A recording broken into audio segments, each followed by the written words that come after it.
so I'm going to queue up the first part. And remember, type your questions in as they come up and so they can be answered later.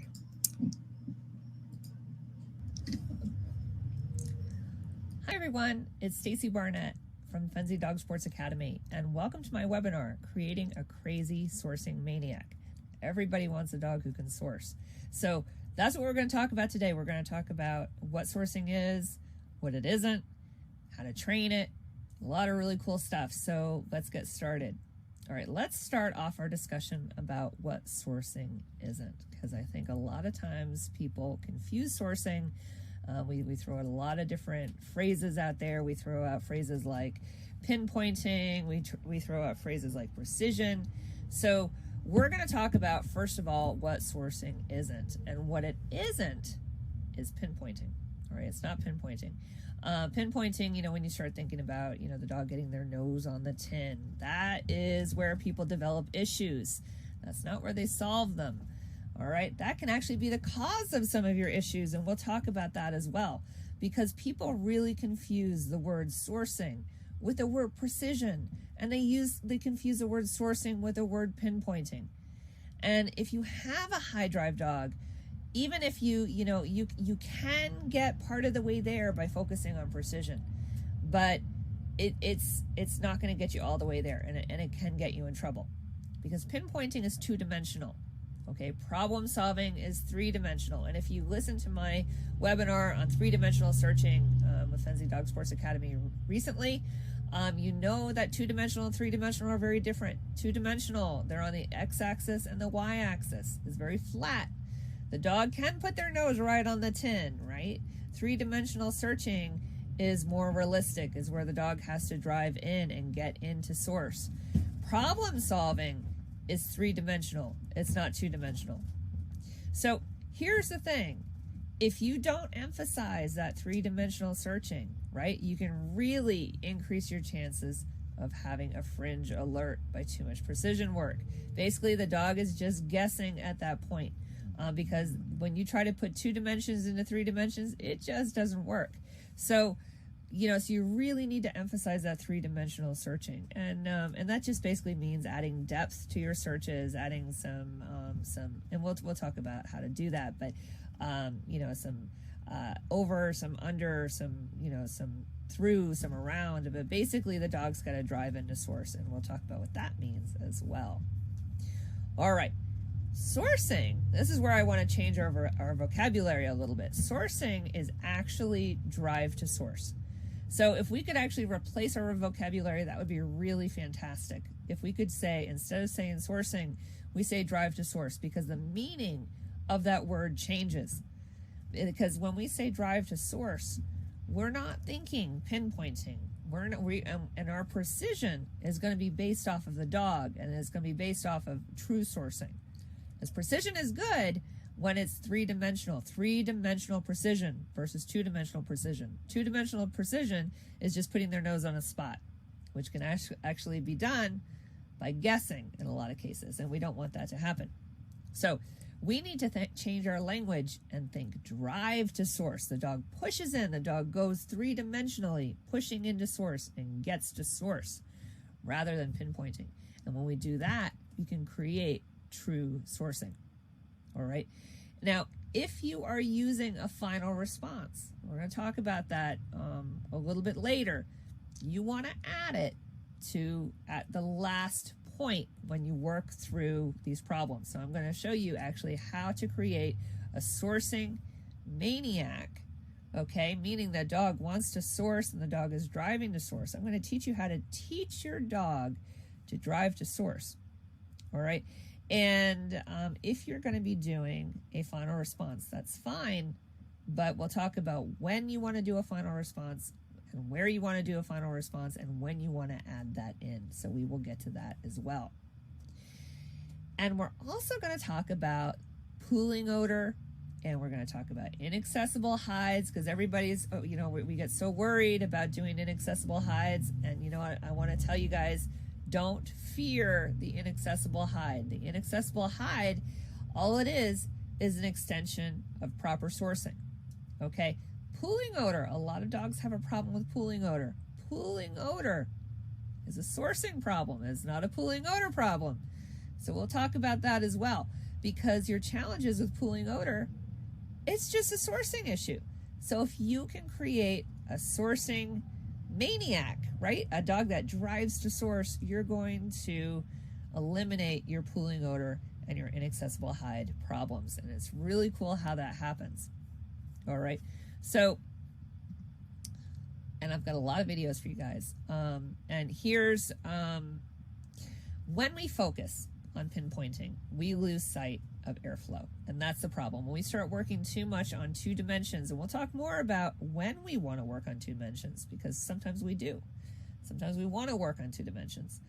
But if we focus too much in 2 dimensions, and we focus too much on getting that nose right on the tin, right? And we focus too much on that pinpointing. It's not to say nose on the tin is bad. It just means that if it's in 2 dimensions, it's not going to get you across the finish line. And if we focus so much on that and not on the 3-dimensional aspect and not on airflow, we end up losing sight of airflow when we focus on pinpointing. Now, if you ever catch yourself saying the phrase, well, the dog should be able to, and then ... right? So the dog should be able to put his nose on the tin. The dog should be able to get closer. The dog should be able to pinpoint it. If you start saying these phrases, I can bet you're focusing too much on pinpointing and not enough on airflow, okay? Because this is where you might be falling victim to human rules. So I'm going to show you a video with a demonstration that shows you precision based on the dog rules. So let's go ahead and watch. Hi, this is Stacy Barnett from Sensibilities Nosework, and we are going to talk about precision a little bit. With precision, sometimes what we like to do with nosework hides, when we set hides, is we kind of think about it in terms of our own human rules. So our own human rules think, well, if we place a hide or a tin somewhere, the dog should be able to get his nose on it. And this is really our own interpretation of what precision is. And sometimes when we think about odor, that interpretation is a little bit different.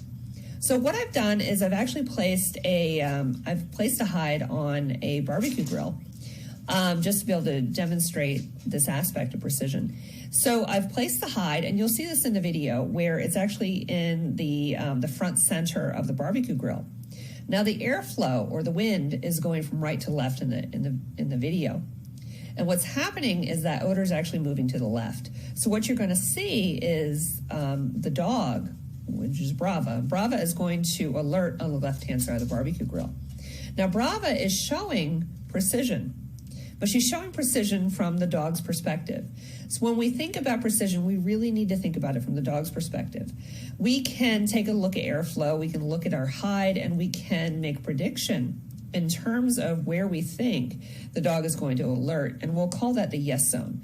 But when we actually run the dog, we have to trust the dog, and the dog is going to paint the picture of what odor is actually doing. And the dog is going to alert in an area that may actually be outside of our predicted yes zone. So what we need to be able to do is we need to be able to be flexible in order to say, yes, the dog is correct, because we need to believe the dog. So let's go ahead and let's take a look at what this looks like.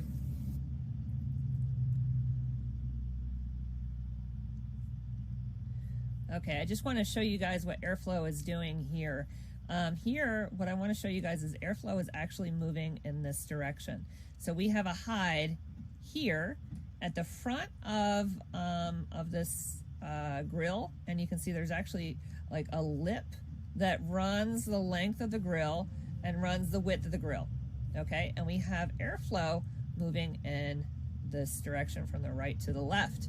Now what's going to happen, right, is that odor from the hide is actually going to travel in a right to left manner, and you're actually going to catch it along the outside lip, and the dog is going to be catching more odor and a higher concentration of odor on the outside lip than they will on the hide itself. So let's go ahead and watch Brava and see what Brava shows us.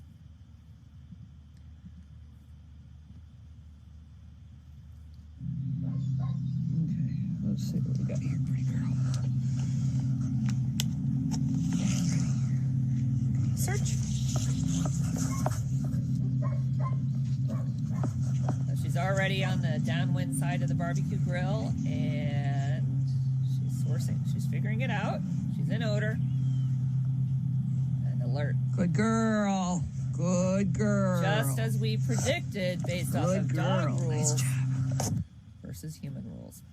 Okay, so that's where we really need to be thinking about the airflow and keeping in mind airflow, and try to not say, oh, you know, the dog should be able to put her nose on source and to work it back to source. So we just have to be really careful with that phrase. All right, so let's talk a little bit about pinpointing, and it has its place. It has its place in two-dimensional searching. Now, this is just a picture depicting a dog on a scent wall. Now, sometimes we use scent walls to help the dog to understand odor and to understand how to initially find odor and to help to imprint odor. You know, we can use, you know, in my NW101 classes, I use electrical switch boxes, which are also two-dimensional, right? You learn how to get the dog's nose on the hide. You could use scent pipes. You could use, you know, really anything you think about. Even your basic hide is two-dimensional in nature because there's no depth to it, right? So pinpointing actually has its place in two-dimensional searching because the dog can put their nose on source. And from a two-dimensional perspective, the dog should be able, and you know, I'm using that phrase, but the dog can actually get their nose on source. It's when you add the third dimension and when you start to add depth to your search, that z-axis, that's where you get into trouble with your sourcing. Now, in this case, if I want to help my dog to really figure out how to source, I'm going to use some two-dimensional searching. As a matter of fact, I'm going to use a temporary nose freeze. Now, some of you might be using a full-on nose freeze. That actually, I think, can be problematic because I think sometimes the dog feels that they have to pinpoint when they really can't. Or the dog is not really quite sure how to win. There are a lot of downsides to a nose freeze. You can do a nose freeze, but I prefer to do something more temporary and focus more on sourcing, but use a temporary nose freeze. And the temporary nose freeze, all it really does is make a point to the dog, right? Make a point to the dog in terms of physical source. So I will teach a temporary nose freeze. And the reason why I keep it temporary is because what I'm doing is I'm swinging the pendulum.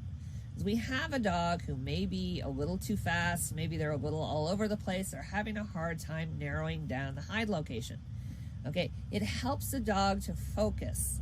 It gives the dog a focal point to help to slow the dog down and an emphasis on a location. So I use it for that. It's helpful for those higher drive dogs, for those fast dogs, or the dogs that just don't know how to settle and locate the hide.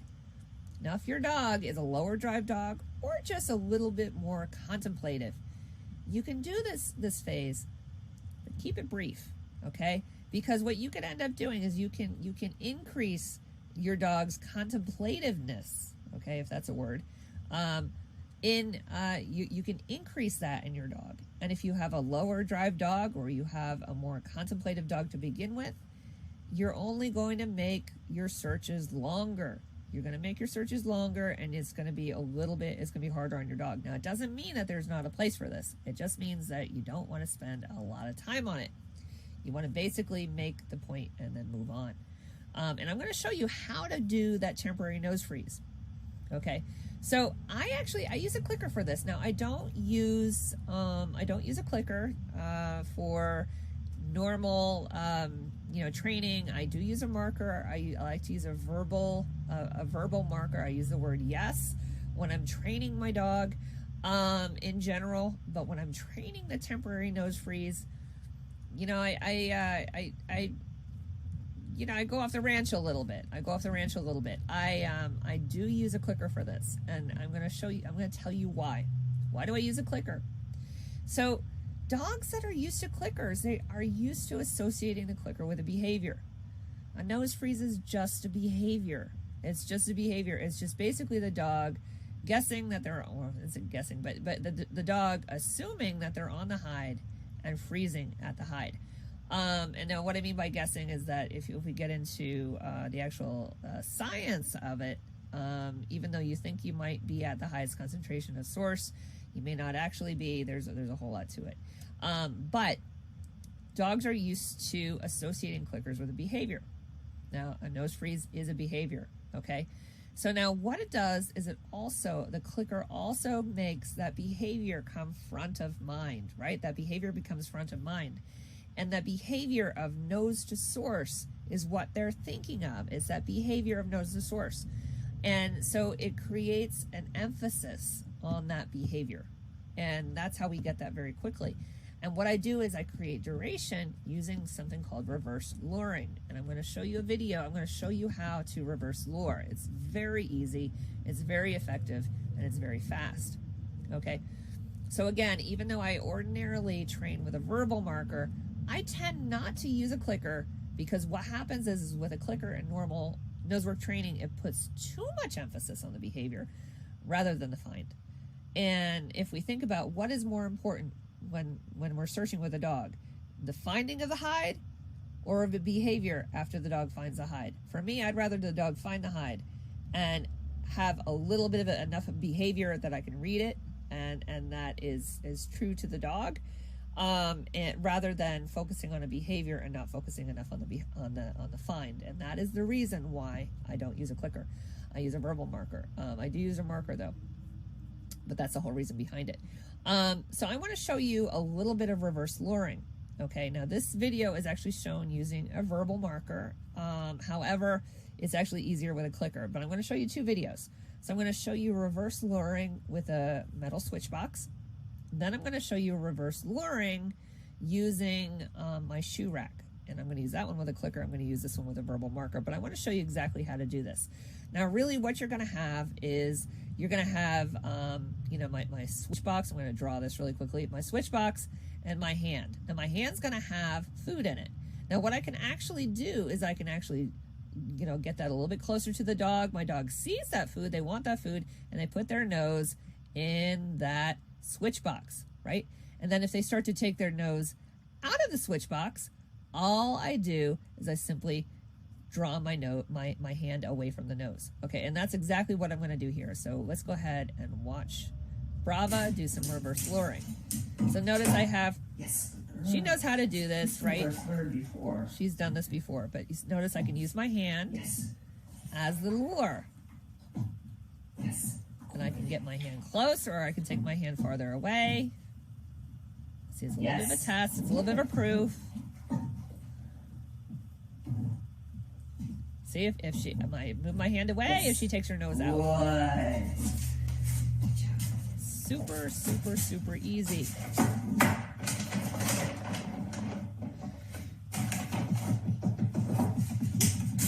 Well, it's straightforward anyway. But the dogs really understand it very quickly, and this is how you can get duration rather rapidly. Now, I like the switch box because it's two-dimensional in nature, and it makes clear what source is by giving them a target. It helps them to just draws their nose right into that hole. Okay, anything where you can put the dog puts their nose in a hole is actually it really helps them with that pinpointing, right? And that's really what we're doing in 2 dimensions. We are pinpointing. Okay, and that's the reason why I use this metal switch box. It's also the reason why I use a metal switch box in my NW101, by the way, because the dogs want to put their nose in a hole. That's really what they kind of like to do. I don't know why, but they like putting their nose in holes. So now I'm going to show you another example. Now, this example is Brava again. I'm gonna do reverse luring, but I'm gonna use my shoe rack that I have here. You can use anything you like. As a matter of fact, if you don't have anything like this, you could rig up something using plastic cups and lattice, and you could do all kinds of fancy things if you want. Or you could just take that tin and put it on a wall. All right. This is not about a search. This is not about a find. If your dog, now presuming that if you're watching this webinar and you want to do these exercises, your dog already knows odor. This is not about the search. We're not searching here, right? We're literally shaping the nose freeze. So you could take that tin, you could put it on a wall. You don't have to have fancy equipment. I'm going to use my my shoe rack here because I really like it. Because again, you have a hole, right? The dog puts their nose in there and makes it easy. But I'm going to use a clicker, and I want to show you how I use a clicker, and it's quite simple here. So here's Brava. Yeah. Okay.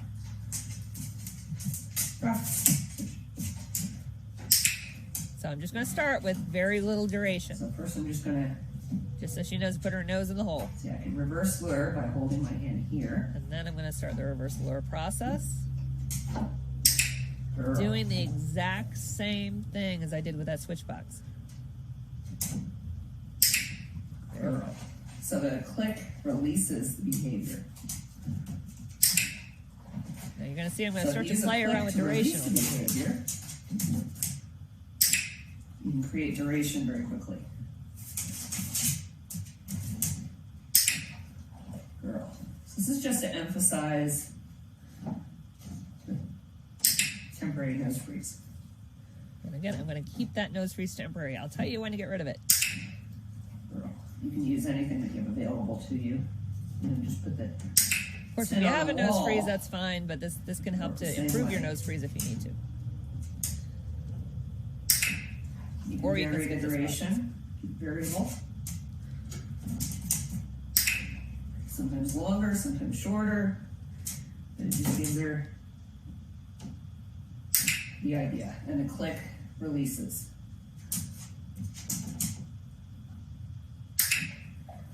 Good. So then you can start to So you can fade the lure, which is what I'm doing here. then you don't actually have to have the lure at that point. Then you have nose freeze. Okay. You see how she focuses on the behavior, though. Girl, why we have to- nice work, young lady. There. Good job. Good job.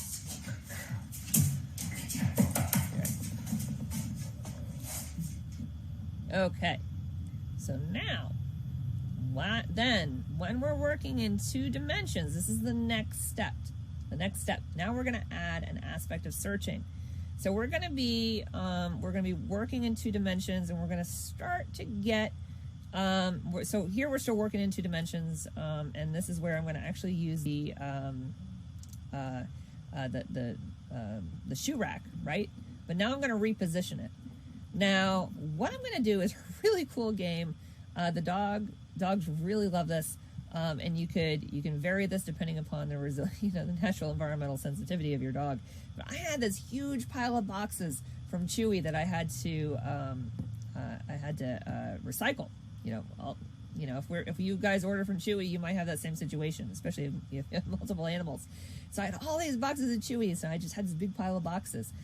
And I was doing this pinpointing exercise with my shoe rack, and what I would do, instead of feeding her at the hide, again, this is a game, I know I normally feed at the hide, or I normally tell people to, because I'm using the clicker and because I'm focusing on the nose freeze, I've added an element of something that's really fun by throwing her reward into the pile of boxes.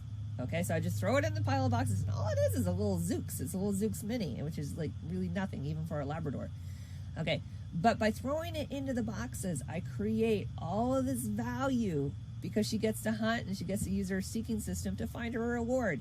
So she's actually searching for her reward as her reward. It was pretty cool. So I throw it into the pile of boxes. She gets her reward. Now, if your dog is a little bit more environmentally sensitive, you can use a smaller set of boxes. Okay, then she comes back. And by that time, it gives me time to reposition that tin. Okay, so that way I can reposition the tin, and it becomes this fun game, and I can kind of go back and forth. And here again, this is a great game. Don't stay at this for too long because we don't want to cement that nose freeze. We really want to keep it temporary so that we can really focus on the sourcing aspect, not the freezing aspect. That's the thing. We want to focus on drive to source, not the freeze at source. If you emphasize the freeze at source, you can negate the drive to source and you can get fringing, okay? The fringing happens if you have a nose freeze and you're having a fringing problem. It's because you have overemphasized the behavior and underemphasized the drive to source. Okay, you can do a nose freeze very successfully, but you have to emphasize drive to source more than the actual behavior of the nose freeze, if that makes sense, because it's a balance, right? It's a balance. So you're either emphasizing the behavior or you're emphasizing drive to source. I tend to emphasize drive to source, and I de-emphasize the behavior. But if you have that behavior, just make sure you're careful with that balance and you're emphasizing drive to source over the behavior of the nose freeze. Okay, so let's go ahead and watch this video.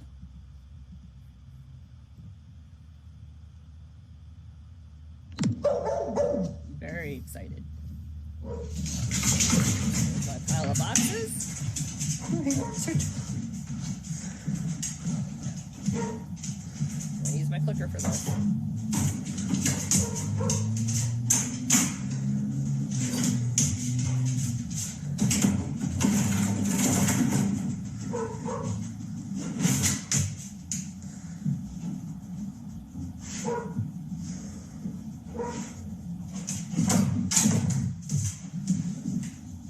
Their first repetition gets a lot quicker than this, but she's got to learn it.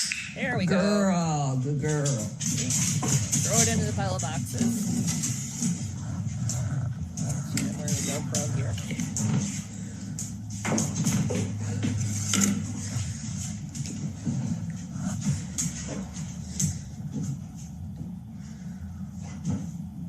Good girl. She has a natural look back alert. You can see she was kind of defaulting to that a little bit. And I just waited for her, and she said, oh, yeah, that's right, I'm supposed to freeze. Good girl. Very good. Yeah, she's got it. See, I got to move rather rapidly. Uh-oh, she's a little too quick for me.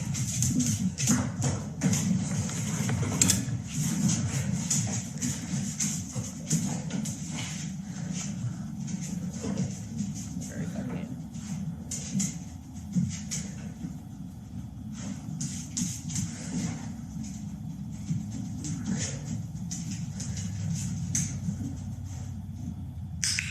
Girl, yes.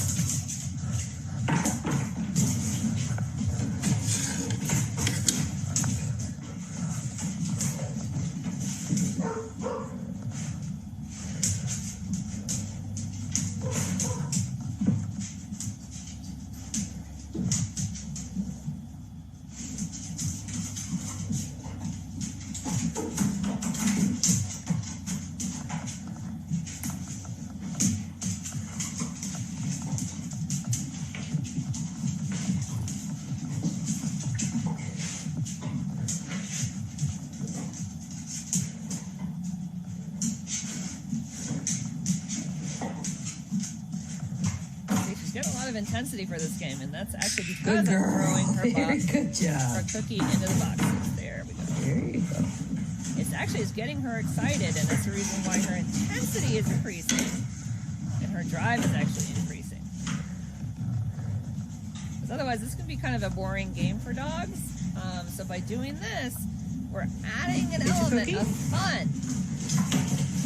This is her reward. She gets to root around boxes looking for her cookie. Remember the environmental aspect. She's not very environmental at all. She doesn't care about that. You get it? Good. Good. Come on. Hey, let's search. So with your dog who's more environmental, maybe shorter boxes. And that way you don't have to worry that they'll fall in them. Good girl. Good job. All right. So that's the first stage of the game. All right. Let's watch the second stage of the game. All right. If you have temporary nose freeze, now and through that process, now you can quickly move on to searching a pile of stuff. This is where we start to make it a little bit more three-dimensional, okay? Because you want to get away from that two-dimensionality. When you're in 2 dimensions, your dog is working on getting their nose, and they're working like this. They're not working like this, right? They're not working in, out. They're working left, right. And when they work left, right, they're lacking that drive into source, because you can't drive into source when you're on 2 dimensions. So we need to get it to 3 dimensions. And that's why we need to get it to working on stuff. Now, I have this big pile of stuff I'm using, and I actually transitioned from the shoe rack to this pile of stuff. And I'm going to do a rapid fire. I'm going to do the same exact exercise where I throw the cookie into the pile of stuff. Now I can rapid fire, and I'm not going to get that residual issue that you normally would get. Okay? So in order to avoid a lot of the residual, I'm using a tin, and I'm just trying to attach it where it's not going to leave a lot of residual. I'm not using an adhesive. I'm not using Quake Hold or Earthquake Putty or anything like that. So avoid using an adhesive if you want to minimize residual. All right, so that's just a tip. Pro tip. All right. This is actually the same. The same training session. Place a hide in a little pile of stuff. She's still searching for her cookie from the previous step.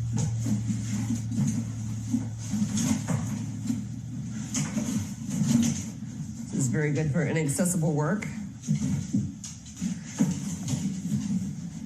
She's sourcing her cookie.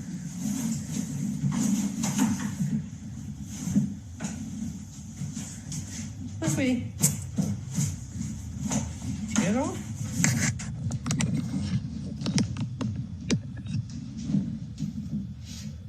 See how much fun she has with that board. Okay. Good girl. Good girl. For a second to remember. Right. Oh, yeah, right. I do a nose freeze. Right? Just kind of put her nose out for a second, and then she remembers. So I'm just repositioning it in the pile of stuff. This just becomes a little bit of a game. It becomes a find the hide and freeze out of game. Girl. See, she's giving me that nose freeze. And you continue in the same manner. This is exactly what you would do. So that gives you an idea. And let's go ahead and move on to part 2 of our webinar.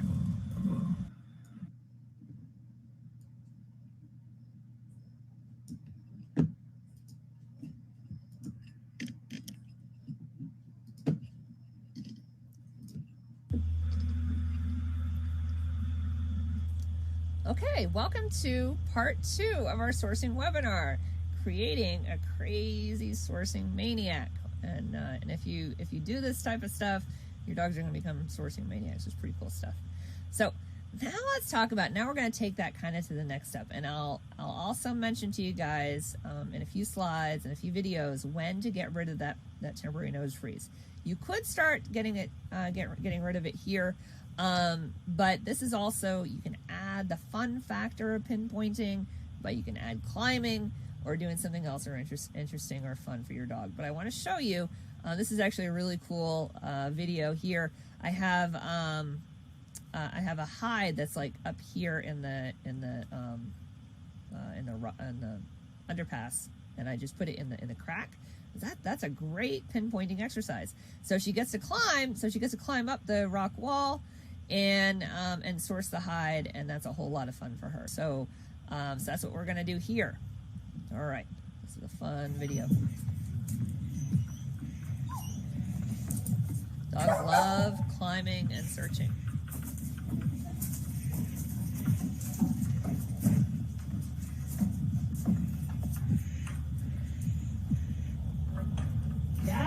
Good Lord, Stacy.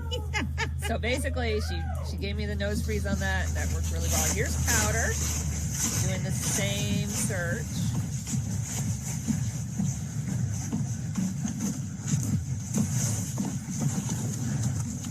You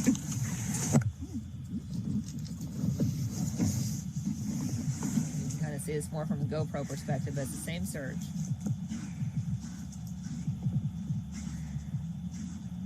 So she has to. Trying to source it is so cool. Yes! Oh my gosh! You know, with her, I was not focusing on the temporary nose freeze. Look at that! What did you find? What did you find? We are focusing on sourcing. We'll figure it out. We're gonna source it. You know, it's all in there, isn't it? I don't think so. Nope. I know it still counts, but yes. Yes! Good girl! Yes! There we go. Now she's getting her nose right on the Super, spot. honey! Super! Super! Oh, super! Super, honey. Very good job. Super. Yes. Now notice I am doing some Super, re-indications, honey. Yes, resourcing. good We'll girl. talk about that There in a you- few minutes. Now here's why he's doing it a little bit on the easier side. I didn't put the hide up quite so high. He's a little bit more environmental, but he's still climbing up there. Look at It's it. gonna work it from the top down. He's amazing. Look at him. This is a really fun exercise for the dogs. They love it. Absolutely love it. This is cool.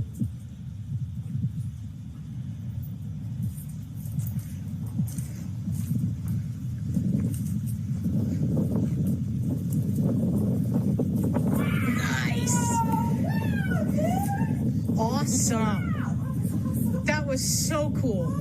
I love this video.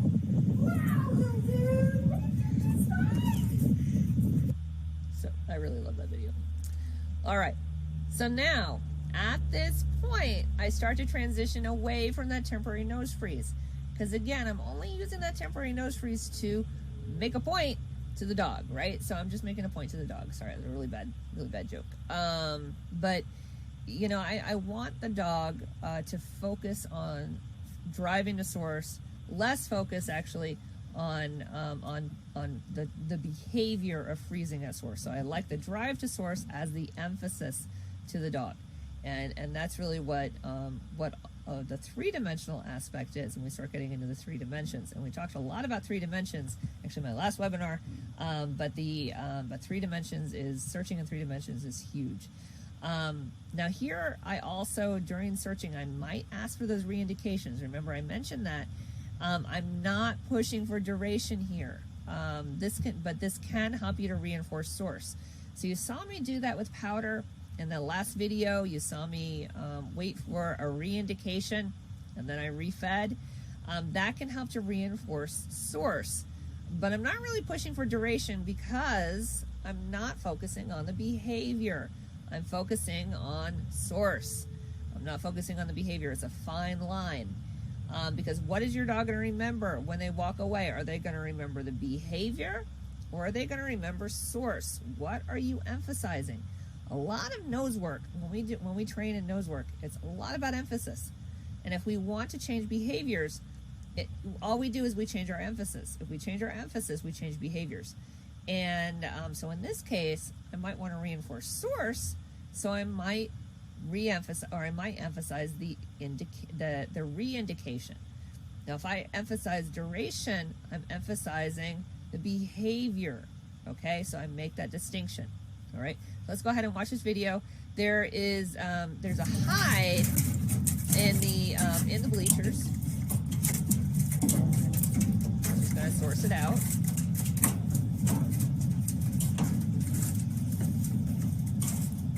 And I'm gonna mark her and feed her initially. Yes, good girl. Good girl. So I go in, I feed first. Always feed first before a re-indication. What's your mind, sweetie? And I'm just waiting. What's your mind, honey? Yeah. What's your mind in here? Oh. Making a big deal over it. Oh, what's your mind? Yes. Oh, good girlie. Oh, good girlie. Oh, do you know what I have? Oh, you're. I'm actually just gonna play with her a little bit, so I'm just reinforcing the whole action. Now I don't want to do a ton of re-indications. Notice I only did about 3 of them, 3 or 4 re-indications. 2 to 4 re-indications is perfect. And again, I'm just reinforcing that nose to source, and that's just to emphasize source.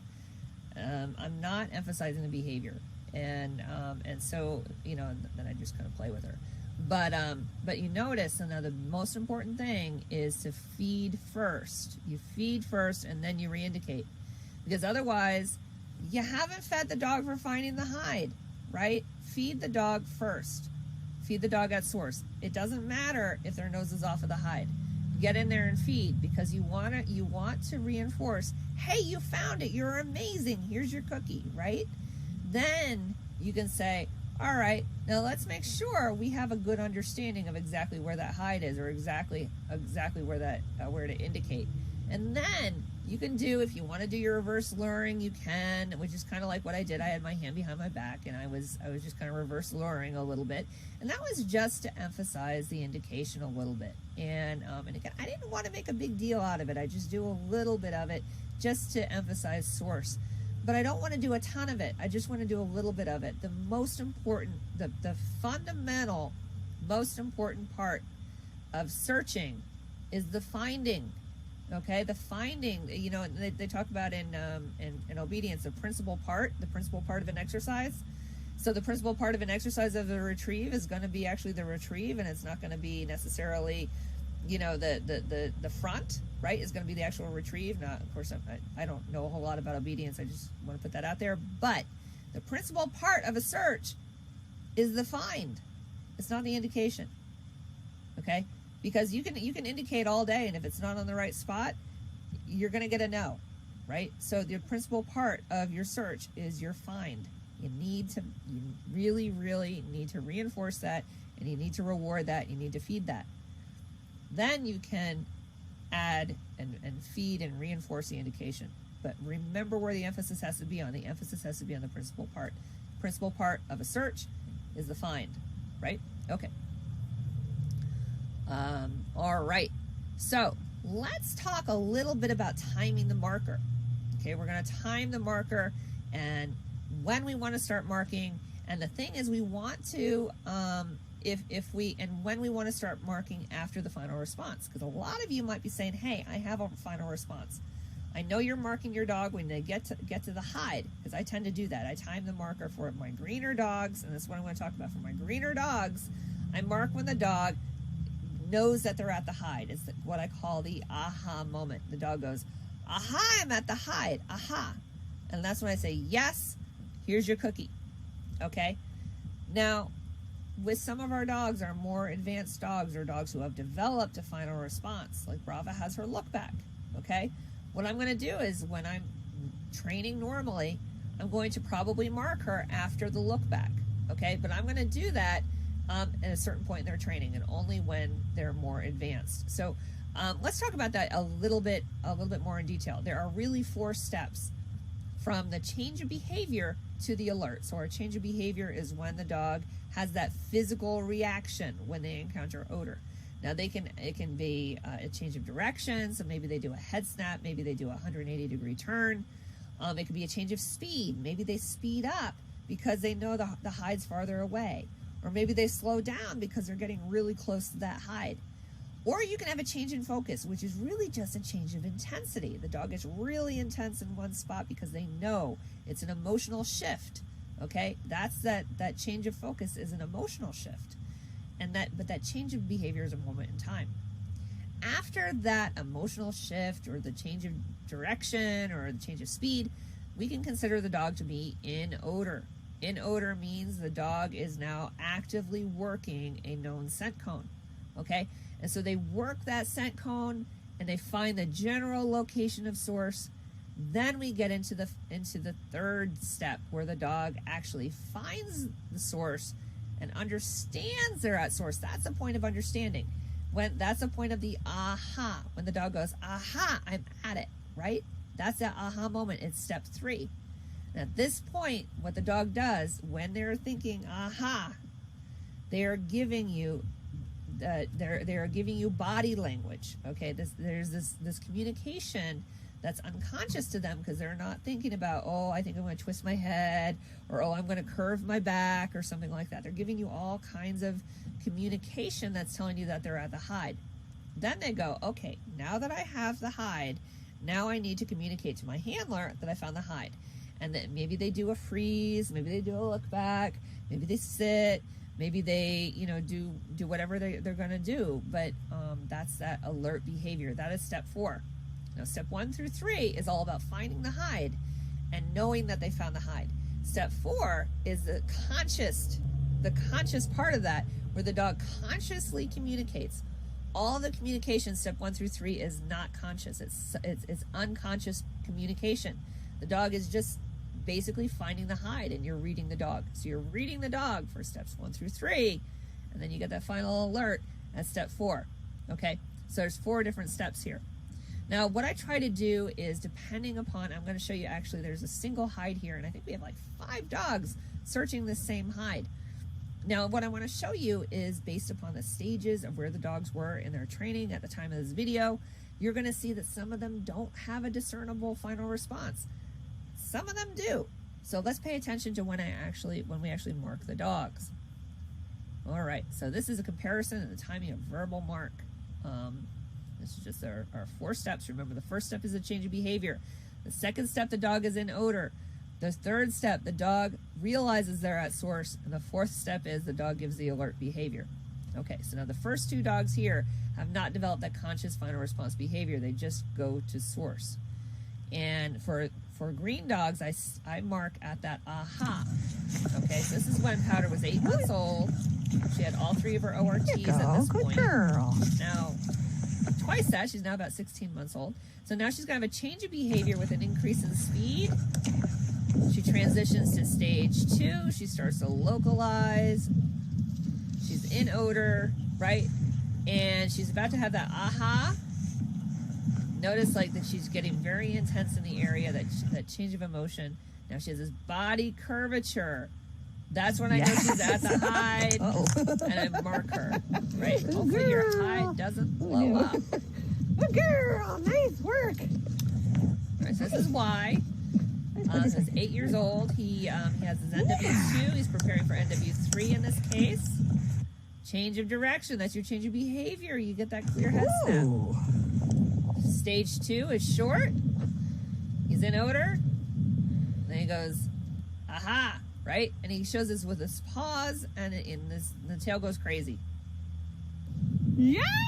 Very good! Oh my gosh! So that's the point where I mark him. Who are you? Who are you? Huh? Good work. All right, so now the next 3 dogs have developed a conscious final response behavior. So what we're going to do is we're going to mark them after the final response. But now if we have a problem with the dog going to source, I'm going to back up and start marking at stage 3 when they know that they're at source. So here's Joey. He is actually almost 13 years old now. He's picking up a little bit of speed.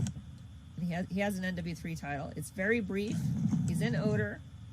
Now his hindquarters start to swing.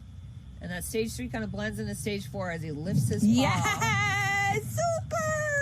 He alerts with a little paw, and that's what I marked. Very good job. I call it the poodle paw.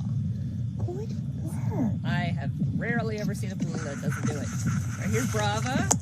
This is back when she was 2 years old, at her NW3 Elite title. And a change in behavior with an increase of speed. Now she's in odor. It's very brief. Kind of once around. Now she's realizing there's odor, and it's a more difficult puzzle. So she's actually working harder now. She's more engaged. She's more intense. This is like, oh, aha. Yes, good girl. And with that, I mark her at that aha moment because it's inaccessible, and we'll talk about that. Okay. Girl. Okay, let's find another. Marking her at that aha moment. Okay, now the next hide is on top of that green lantern.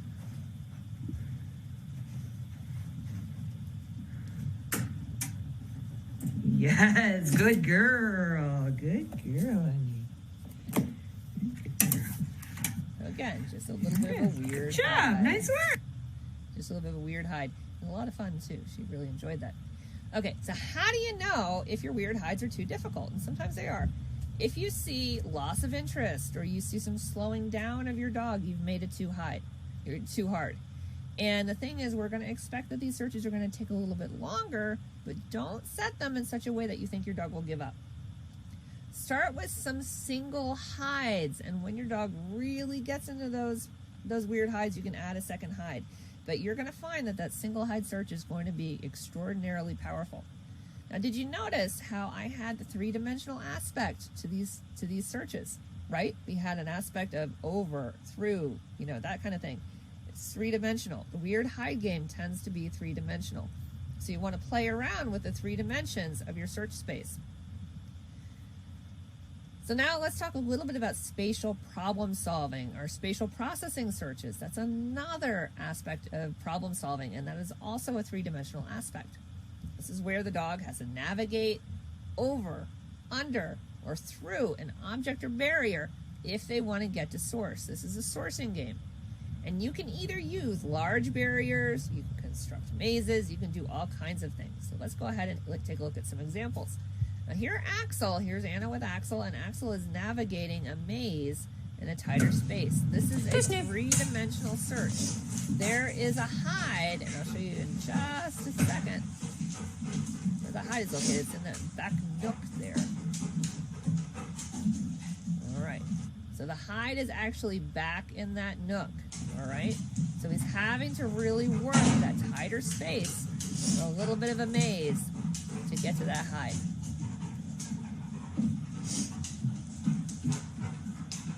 I love this video. But it also shows how you can use your environment. I'm just going to back up the video a little bit. Create that three-dimensionality. Example of a weird hide game. Now, what I want to there's a hide. It's right about there. Okay. Now, what's course? Okay. They want to do something more kind of a problem, and your dog starts losing their sourcing, change of emotion. Now she has this body curvature. Here you get that clear head snap. But now if we have a problem with better, and you're going to get this, you're actually going to get this head twist. You can't really see it there. There's a head twist, a little twist of the head, and a pause. And I mark when she looks back. Okay, so now we have Anna with Axel, 3-year-old Rottweiler with an NW2, working on NW3. Change of behavior with a change of direction. Again, this is an older video. He's now trialing at NW3. Now, he knows he's on the current bench. He's in odor. He's starting the sourcing process. Look at that body curvature, right? We know he's at the hide, and now he's going to start to lift his paw. And she's going to see the paw come up. Anna marks at stage 4 in this case because that is his final response. Good boy, finish! Yay for Axel! Good boy! So that's his final response. So that's 5 dogs on the same hide. So you notice for the more advanced dogs, the dogs that we're working, in our cases, that we're working on NW3, or dogs with a final response, we're marking after that final response. But if you're having any kind of a problem and your dog starts losing their sourcing skills, go back a step and start marking your dog when they realize that they're at the hide. Versus, so if your final responses start to get a little sloppy, that can happen.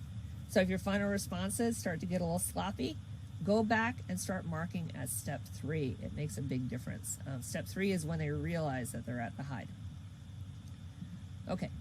Let's talk about the importance of problem solving. Problem solving is huge when we're talking about creating that crazy sourcing maniac.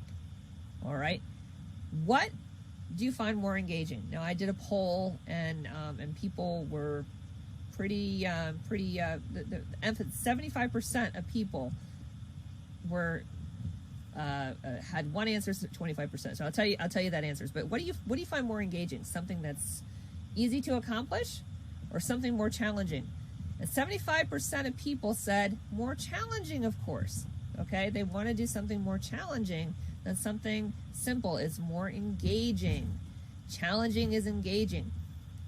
And what we can do, and I talked about this in my 3-dimensional hide webinar, by making our hides unpredictable, because I guarantee you set predictable hides. We all set predictable hides.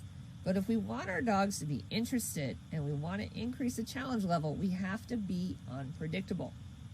Because if we can engage the dog, because again, challenging is engaging. We just want to make sure it's doable.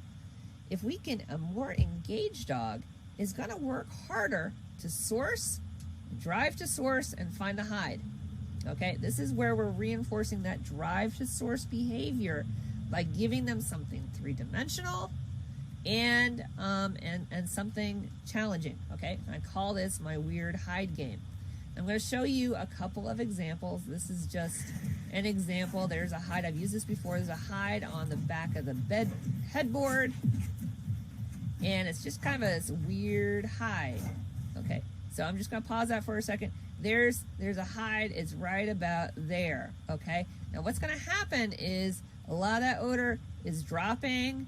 There's some pooling underneath the bed. So she's actually going to be trying to work it from under the bed and from the odor that's kind of dropping and pooling in this area, but the hide is right there. Okay, so let's go ahead and continue that. All right.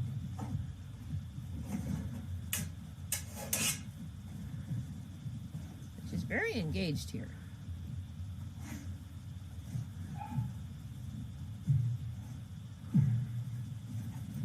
She's like, oh, this is a fun one, Mom. This is a puzzle.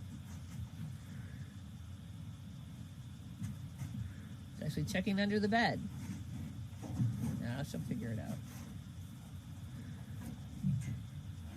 Yes, good girl. Very good job. So there, I can either mark when she realizes she's at the hide, or I can mark after the final response, depending on the dog. Okay. Here's another example of a weird hide game. Now, what I want to show you is now I've added a second hide. But now you're going to start to really see that increased desire to get to source. This is a really engaging, stimulating search. There's a hide in the closet, up on the shelf, in the back, and then another hide up on top of the green lantern, right on top of that green lantern that you see, which is really kind of up here. There's a hide up there, which is kind of a weird hide, okay?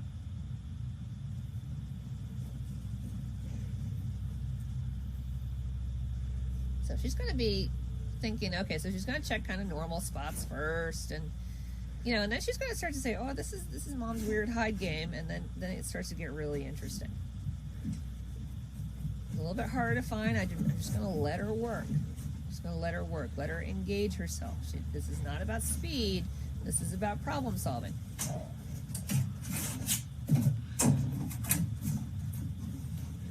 going to work really hard at it.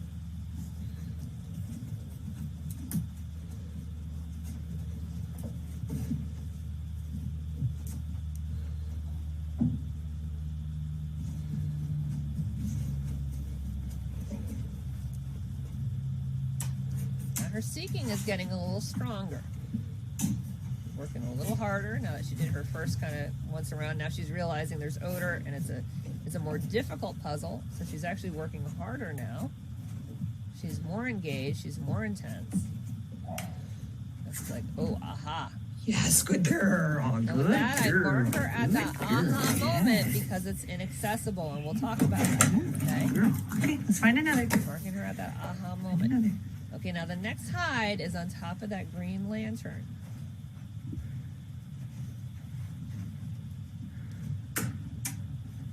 Yes, good girl. Good girl, honey. Good girl. Again, just a little bit of a weird Good job. hide. Nice work.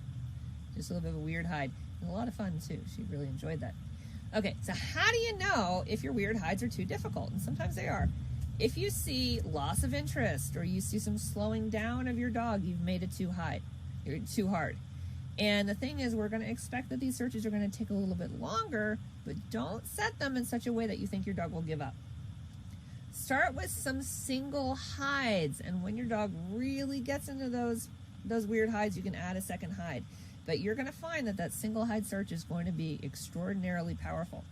Now, did you notice how I had the three-dimensional aspect to these searches, right? We had an aspect of over, through, that kind of thing.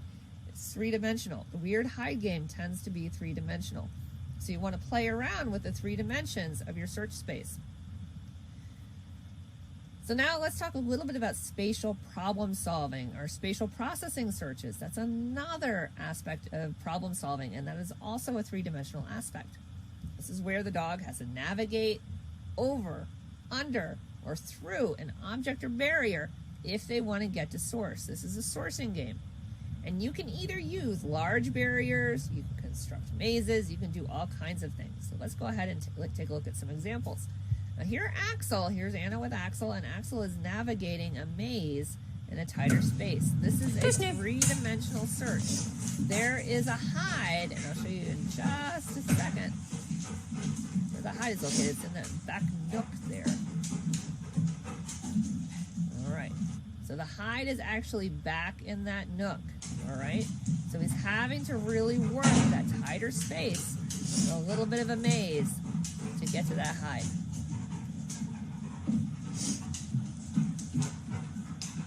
I love this video. And it also shows how you can use your environment to create that maze and to create that three-dimensionality and that pushing in, that drive to source. So that's really what she's working on here with Axel. She's working on drive to source.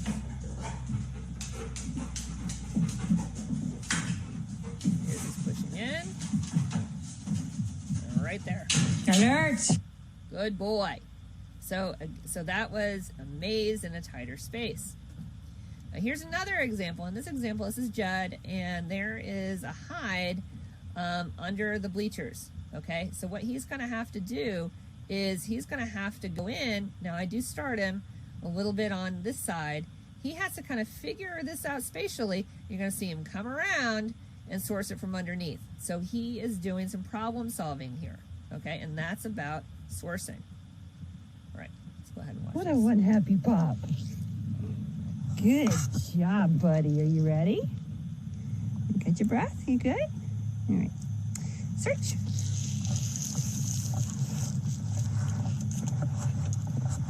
He's caught odor already. He knows, now he's figured out the bleacher. He knows to go around it. Brava goes through it. And now he's going to source it from underneath, and he's got to actually drive in because the hide is actually, I'm going to show you guys where the hide is located. The hide's actually right about there. So he's got to actually be able to source that. He's got to drive in and push in to source.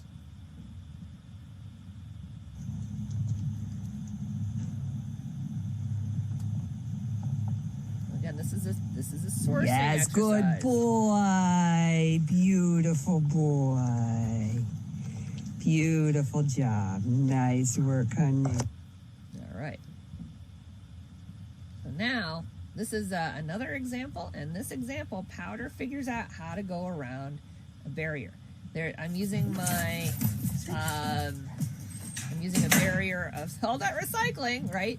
And my shoe rack, and there's a hide on a chair behind the shoe rack. But I wanted her to figure out how to go around to get to odor, not just go through. Okay, and so this is what she's learning.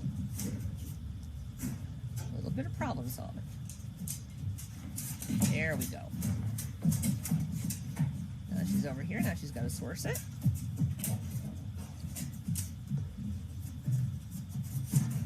There we Yes, good girl. Oh, good girl. Very good. Good job. Good job. Good job. Yes. She's a good girl. What'd you find here, honey? Yes. Good girl. Good girl. Yes. Oh, super nice. Oh, yes. Good girl. Nice work. Good job. All right. So, sourcing is about the desire to get to source. Now, I want to talk about desire a little bit because we're going to talk a little bit about elevation as a part of desire. So this is part of, if we want to talk about pooling and inaccessible odor, that's what we're going to talk about next. I'm going to tell you a story, okay? And I told this story in the 3-dimensional webinar. So I was in Denmark earlier this year. I just got out right before they closed the border. And because I knew there might have been some germs on the plane, I upgraded myself to first class because I wanted to try to avoid those germs. This before all this stuff was starting. And I was on my way to Denmark, and my tablet fell behind the chair or the seat up in business class, up behind the seat. And I was trying to reach it. And I have to tell you that I could barely reach it, right? So I could just reach it with just my fingertips. And it took me and the flight attendant to get this tablet back. Now I have to tell you, because I could barely reach it and it was just touching my fingertips, it made me want to get that tablet even more, because if that tablet had been way away from where I could reach it, I just would have given up. And I don't want to, and that's the point. Because that is the desire to drive to source. That is the desire. Me reaching down, trying to get my tablet, barely touching it. I had such a desire to get that tablet back, right? That is the desire to drive to source. So this is where, when from a training perspective, we bring in deep accessible hides. So we're going to bring in the deep accessible hide. Here's an example. This is also in Denmark. This is me in the laying in this structure in the blue jacket. So this is me right here. Okay, that's me, and I placed a hide deep into that area. Now that was not an inaccessible hide. It was very accessible if the dog goes in, right? It's the whole idea of pushing in and driving to source. That's an example of a deep accessible hide. All right. Now sometimes I like to combine a deep accessible hide with a weird hide, and let's see what this looks like. Now here there's actually two hides. There's a hide under that bed on the middle strut. You see Bravo goes all the way under.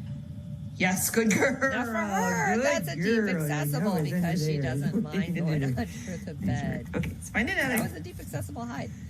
And now I'm going to show you a weird hide where she has to climb over the bed to get to the weird hide. Now she's checking underneath the beds because now she's like, oh, mom hides the hides under the beds, and that's silly. So she's checking that. Now the hide is actually on, as when this comes around here. Yeah, she thinks she's smarter than I am. Actually, she probably is smarter than I am. Actually, I think I know for sure she's smarter than I am. I'll just say she's Velociraptor smart. All right, I'm going to show you where that hide is. This hide that she's looking for is right here, okay? So she's got to be able to get on the bed and indicate the hide right there, okay?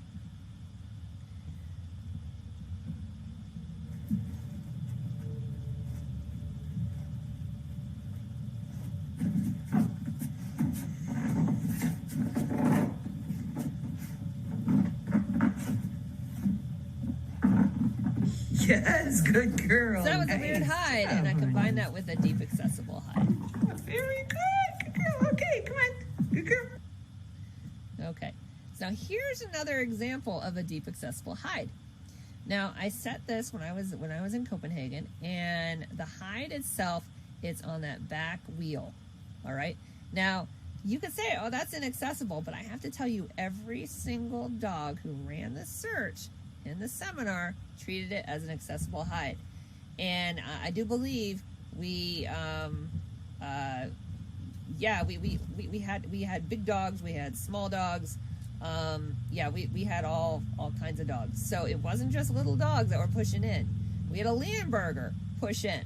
Okay, so if we had a Leonberger push in and get that hide, this is not necessarily an inaccessible hide. So remember, you want to mark when your dog actually gets, now I don't have a video of this, but I just wanted to show you where that hide was as an example.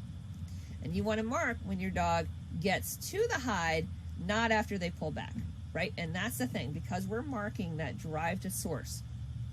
When we're working these deep accessible hides, you want to mark when the dog pushes in and the dog gets to source.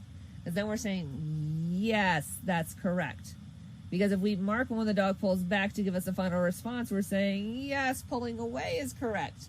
So are you emphasizing pushing in, or are you emphasizing pulling out? Right? We want to emphasize that drive to source, that push into source. That's what we're emphasizing. So that's why when we verbally mark our dogs, we go, yes. We don't go, yes. Right? Do you see the difference? All right.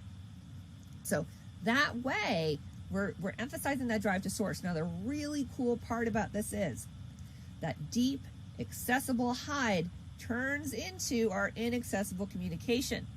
Okay, and I'm going to show you what that looks like in the next slide. Because that stretch, that push to source, that drive to source becomes your communication. So this is a video, if we continue to mark that way, this is a video of Judd, who got to be very good at deep, inaccessible hides. If we mark in that drive to source, not the final response on those deep accessible hides, we develop that inaccessible hide behavior. And I just want to show you what that looks like here. So now there's a hide, and it is kind of deep in here under this, under the under this trailer. Now, if this was Brava, it would probably be accessible, but for Judd, it was not accessible. He didn't have the same environmental stability that Brava has. You're going to start to see he's going to start to reach. He's bracketing, so he's going back and forth. You see that little brightening. He knows it's over there. Now he's going to start to reach over, and when he reaches it, and he reaches over, I'm going to mark him. But it becomes a very dependable Yes, good communication. boy. Good boy. So I marked him at Good full boy. stretch. Okay, let's find another. Okay? Find So another. I marked him there at full stretch. That's the important thing. Okay. So now I also want to show you that it also works for elevated sourcing behavior. Okay? So now what I like to do with dogs working elevated behavior is a couple different things. First of all, I'm going to give them a visual, and actually I have a workshop coming up. If you want to really learn how to do those high hides, I have a workshop coming up. I'll teach you exactly how to get that amazing communication on elevated hides. But this is a piece of it because I want to show you that that drive to source also happens on elevated hides. Now here I have an accessible hide, but I want to show you the sourcing behavior that Brava has developed and how that sourcing behavior translates to elevated hides. Obviously, it's not there. But I want to show you the tremendous sourcing that Brava has developed through this approach, through this training approach. There's an elevated hide right there. Yes, good girl. Good girl. The hide is right under that shelf, Good girl. and she's willing to jump up on things to get to it. Nice work. Good job. Good girl. Good girl. Good girl. Nice work. Good job. Yeah, Brava. Good job. All right. There's one last topic I want to talk about today, and that is pooling odor. A lot of you may be thinking, I have a pooling odor problem. I just want to tell you, guess what? You don't. You don't have a pooling odor problem. You have a sourcing problem. If you are having issues with pooling odor, it is a sourcing issue. It is not a pooling odor issue. Now, all of this work that I talked about with the temporary nose freeze and the 2 dimensions, moving into 3 dimensions, that will help your pooling odor problem. Because if you can focus on sourcing and not just keep working pooling odor problems, because the more you work on pooling odor problems, it's not going to fix your problem. You just start working a lot of pooling odor problems. It's really not going to get to the root cause of it. I mean, sometimes your dog may figure it out, but if you really want to fix it, you fix it by fixing sourcing. If you have drive to source, pooling odor becomes a non-issue. That's the goal here. Okay, so by getting the dog working on sourcing, you can avoid and you can remedy and you can fix that pooling odor issue. Okay, because once the dog starts to realize there's no source, they continue to look until they find it. And that's how you fix the pooling odor problem, because the dog has to understand sourcing. This is real sourcing here.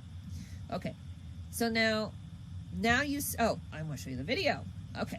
Now, in this video, I borrowed a technique from my friend Holly Bouchard, who's also, she also does teaching assistant stuff for us here at Frenzy Dog Sports Academy. She's really fantastic. And what she does is she takes a jar of Q-tips and she opens it up and sets it in an area in your search area, and then she sets a hide kind of away from it. That's what I did in this example. And it removes the jar of Q-tips. So it simulates that pooling odor, and it simulates it in a very heavy way. So I did that here with Brava. Now what I did is I took that jar of Q-tips and I put it under the chair. Okay, I just set it on the floor over there. And then I have a hide over here. Okay, so you have the pooling odor and you have the hide. And now I'm going to show you how a dog who understands sourcing doesn't get fooled by the cloud of odor, because there's no source. However, she's going to be all over it because there's a ton of odor in there. Now, I set it up purposely to collect that odor, to kind of keep that odor contained. You see, it's kind of a contained area. That's the reason why there's a whole lot of odor over there still. And she's like, this is very confusing, and there's no source.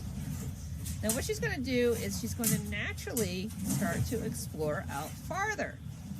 And once she starts to explore out farther, she comes around and she finds, she's working it. She's kind of moving in and out. You can kind of see the straw there. There is source. Yes, good girl. Good That girl. is sourcing. Very good girl. Okay, that is sourcing. Good job. All right. So now you see why sourcing is really, it's not pinpointing. Sourcing is not pinpointing. Sourcing is drive to source. And if we can change that language and we can think that drive to source rather than pinpointing, we can really create that true sourcing. Okay?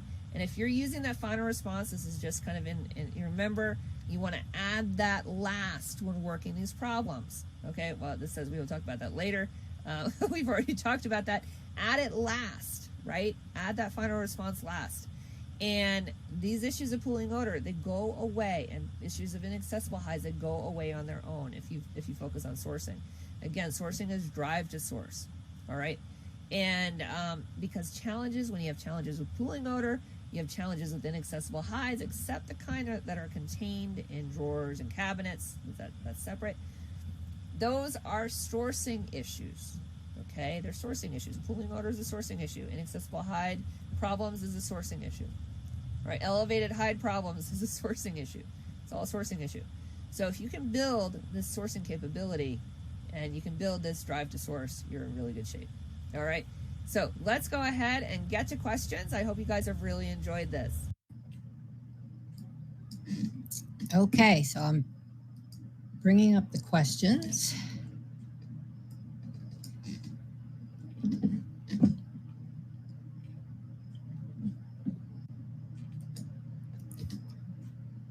All right.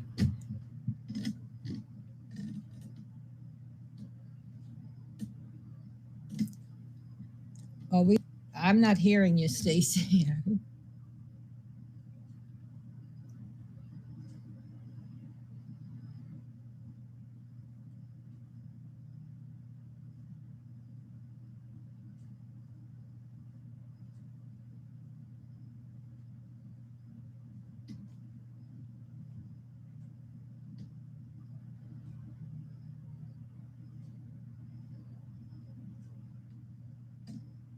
Hold on, she'll be back. Oh, now can you hear me? Yes. Okay, I had you on mute. Sorry. I had my microphone on mute. Okay, I know there's a series of questions, and I think some of them are kind of related. So I know, Rachel, I know you asked for a few questions. You asked a couple of questions, so I just want to, I've been keeping tabs on it. So I'm going to try to see if I can answer these in a way that makes a lot of sense.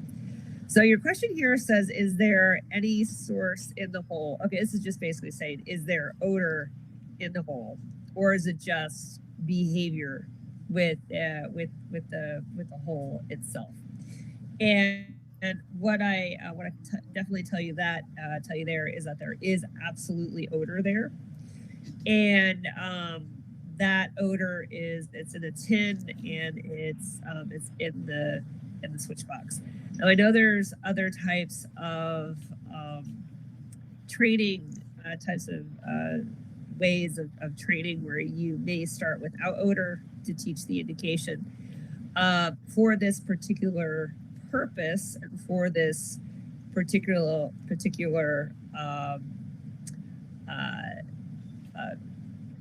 for this sourcing, for this exercise, there is odor in the switch box. That's correct.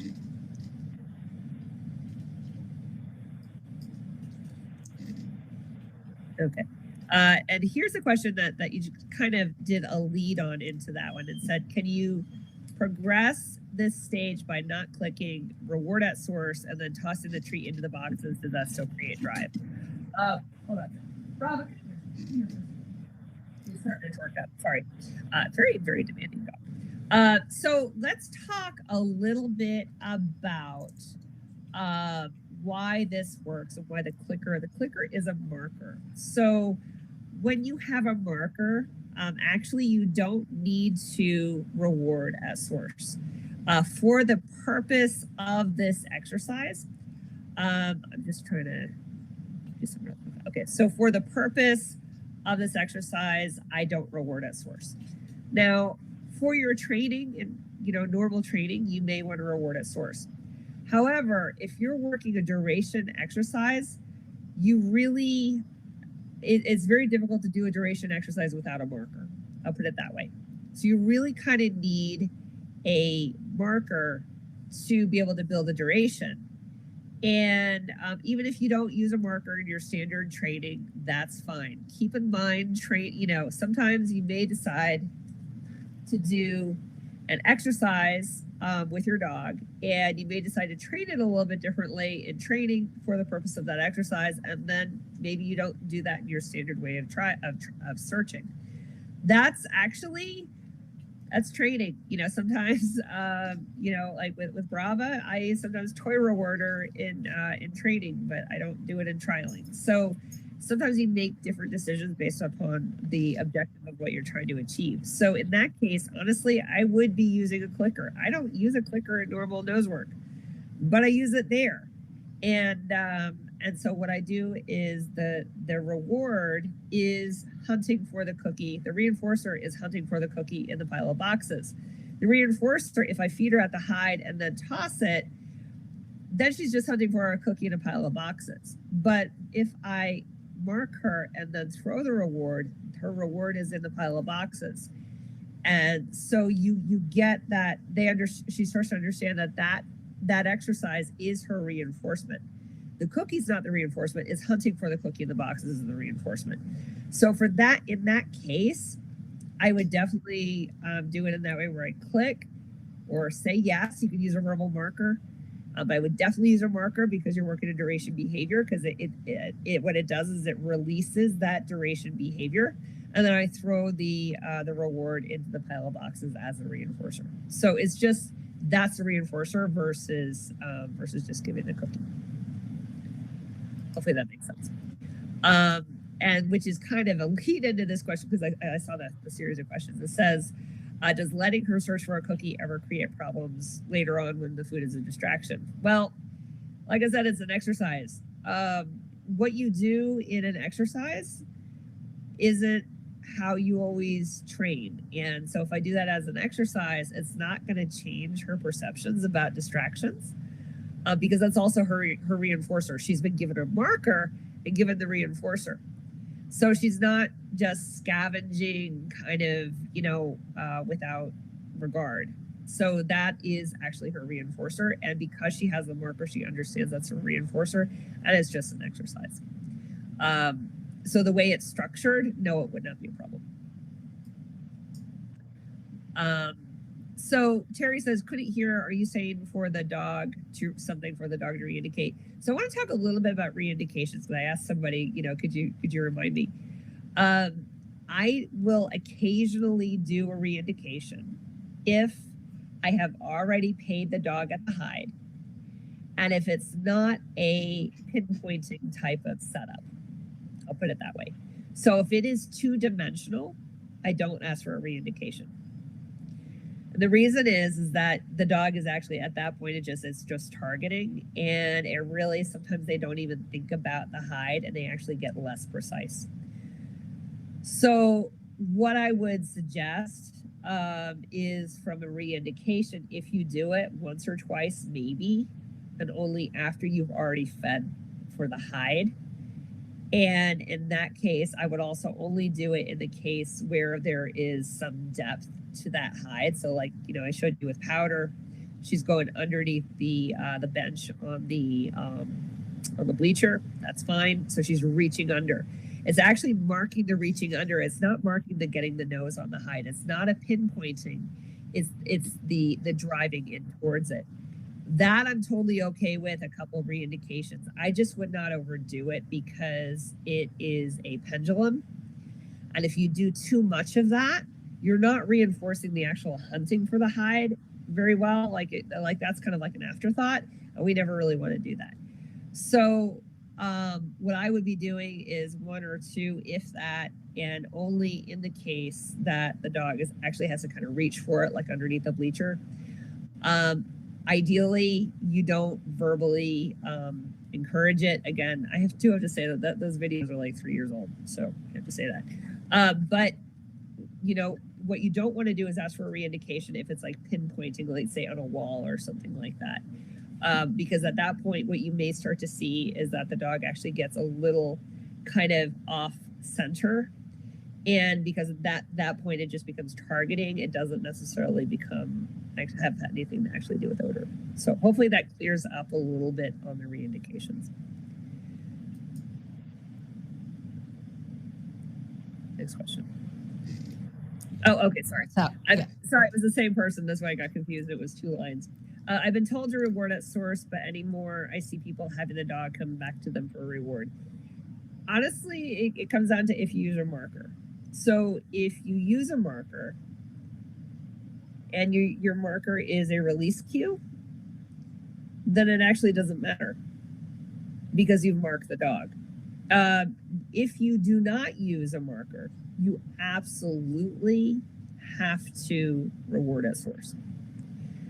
Because at that point, you haven't communicated anything about them being correct, and that would be very confusing to them if you didn't use a marker. So if you use the word like yes or something like that, I would just be very clear with your markers. If you use a marker, it doesn't matter. You may decide to use a marker and then go in and still reward at source. When you reward at source, that actually rewards duration behavior. And that's really what it's doing. That's all it does. But yeah, I mean, if you use a marker, it's not really, you know, it really depends on your situation and what works for your dog. Do you find, okay, so do you find if you repay, because you are rewarding the re-indication of the source, and I think we talked about that a little bit, will that cause the dog to stay at source and not move on or go back to the previously rewarded hides? Yes, unless you use a marker as a release cue. So what I try to do is I train my dogs to use the word okay. So after I'm done with my reward experience, right? I'm rewarding the dog and I'm giving them their reinforcement experience. I'm giving them all of their reinforcers. What I will do to signal the disengagement of that hide is done, I say the word okay. So then it doesn't matter where I've rewarded, how much I've rewarded. If I say the word okay, I've taught my dog, I have now released that hide. And if I say, okay, find another, they don't go back to the previous hide. That has to do with having a release cue built in, and I build that in from day one. So at that point, no, any type of, like, I mean, honestly, when I pay, when I reward or reinforce Y, my mini Aussie at a hide, sometimes I'll go on for like 45 seconds reinforcing that dog. And if I say, okay, find another, he's like, okay, means this hide's done, and then they move on, and then it doesn't become an issue, no. This isn't a question, just a comment. Yeah, and I actually have, I have a full course that I wrote that I think, because this webinar was, this is a repeat, it goes back to 2020. And I think right about that time, I made, I think I called it sourcing soup to nuts, I think. And that might be a really good class to bring back maybe for this fall. So I'm still trying to figure out my fall schedule, but it's already written. It would be probably a great one to do. And it really goes kind of really into depth. And of course, you know, update a lot of the materials too as well. So, but yeah, that's all. It's a whole class on sourcing. Erica says, when we start doing something like maze or a deep hide, does age of hide matter? Is it better or worse for a hide to be aged longer, or should we vary this? That is a super question. And what I would say is that it depends. I hate to answer a question that way, but what you may find is that if you age it a lot, it may make it more challenging. If you age it just a little, it might make it easier. So instead of just kind of putting it out and running it, if you put it out, you wait 5 minutes. It might make it a little more doable. But if you put it out and you wait a half an hour, it might make it really hard. So I would be kind of thinking about it that way. I probably wouldn't age it, especially with essential oil, any more than about 5 minutes tops, just because of the way that odor expands. Great question. Rachel says, the large jar of odor that you open and then removed, is it a mixture of odors, anise, clove, or all one odor, and then as a source of the hide, a different odor? What I had set there, I think I actually had a jar of birch, and then I set a birch hide. So I removed that jar of birch. Sometimes you can kind of put something underneath it to try to make sure that there's no contact residual there. And then I set a hide far enough away so that it could conceivably create that scent pool. So it's actually kind of separate from the scent pool. And I use the same odor. Great question. I think you already got this. Yes, I did. I wanted, okay. because I had it at the front of my mind. I'm like, I have to talk about reindicating because I've also shifted some of my thoughts there a little bit. Like I will still occasionally do once or twice, but under certain circumstances. So again, if it's driving in and the dog is kind of like getting their nose underneath a bench or underneath a chair, but it's not about putting the nose on the hide. It's not about the pinpointing. And but generally that's really the only situation where I would really ask for a reindication.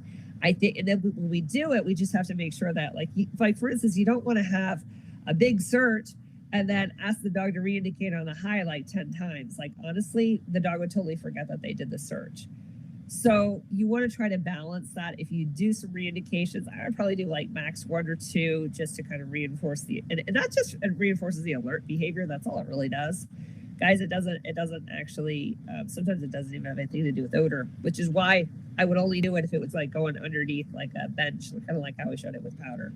Like if you go kind of underneath a seat, then at that point, there's a little bit of sourcing behavior there at the same time. Right. Is this on topic? Any ideas for speeding up a very careful, slow dog? I'm going to put this in terms of sourcing because I'm not sure otherwise it would be on topic. So let's talk about this in terms. Well, actually, it probably is on topic. Sorry.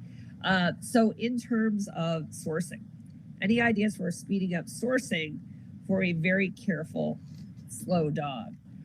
At that point, what I would probably say is I would be setting hides in a way that it is not complicated. So hides are like, for instance, if you picture like wheels on a cart or something, where there's something where they can really kind of they can really localize very quickly. What you want to do there is you really want to try to think about your hide placement in terms of quick localization, so that your dog can start to build some of that confidence in their sourcing, and they can start to get that confidence in their speed. And you also want to think about the proportion of kind of problem solving versus fast hides, and just kind of shift that proportion a little bit. So maybe do more of the fast hides and then do some of the problem solving. So it really depends on the type of dog you have. If you have a dog that makes snap decisions like Brava, right? I do a lot of the problem solving and maybe fewer of the quick sourcing. So you just have to kind of think about your dog and maybe change that ratio a little bit. Okay, newbie here. How do you feel about odor obedience and early training? Odor obedience is king, but you have to decide what is odor obedience. Odor obedience from a sourcing perspective, because again, I would need to keep this on topic, is, to me, it has to do with hide commitment. And if I want my dog to really source, really drive into source, my dog has to have hide commitment. And for that, I need them to, once they encounter odor, drive all the way to odor and source it and not get distracted by another hide. So in that case, from a hide commitments perspective, the way I can damage hide commitment is doing too many multiple hide searches.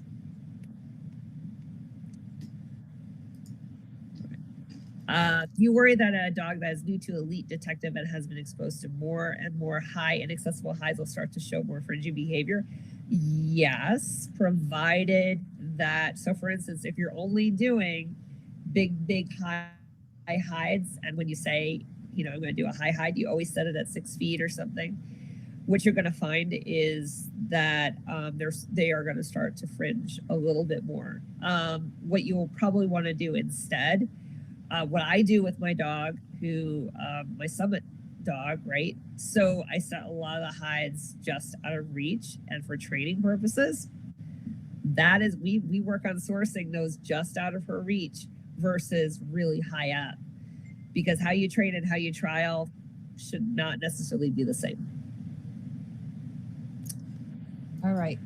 This is the last, it's just a general question, though. It's really not specific to your webinar, mostly on your courses. Oh, yes. There is a class, and it would just be through Fenzi Dog Sports Academy. Assuming I can get it onto the schedule for this fall, which is actually a pretty good possibility now that I'm thinking about it. I'm like, oh, that might be a good class to teach for this fall. You'll find it in the Fenzi courses. Fenzi Dog Sports Academy courses. It's not up there yet, but it'll come. All right. Well, that's it for questions. All right. So this is really good. I hope everybody really enjoyed this. I know it's a whole lot of information. So I hope it was a ton. So hopefully it wasn't, too much of drinking through the fire hose, drinking water through the fire hose, but a lot of information.